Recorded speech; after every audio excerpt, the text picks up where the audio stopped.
Hello everyone, আসসালামু আলাইকুম। আমি আজ যে ভিডিওটি দেখাবো সেটি আপনাদের অনেক সুপরিচিত একটি স্থান এবং আমাদের ময়মনসিংহ জেলার একটি বিখ্যাত জায়গা। সেটি হলো মুক্তাগাছা জমিদার বাড়ি। এটা মুক্তাগাছা জমিদার বাড়ি হলেও যাকে অনেকে আট আনি জমিদার বাড়ি নামেও চেনে।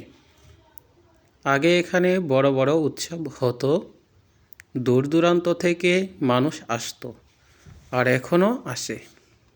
আর এটা শুধু বাড়ি নয়, এটা আমাদের পরিচয়। ইট পাথর ভাঙতে পারে, কিন্তু ইতিহাস না যদি আমরা না মনে রাখি। আপনারা কি কখনো মুক্তাগাছা জমিদার বাড়ি গিয়েছেন? গিয়ে থাকলে মতামত কমেন্টে জানান এবং এমন ভিডিও পেতে ফলো দিয়ে পাশে থাকুন।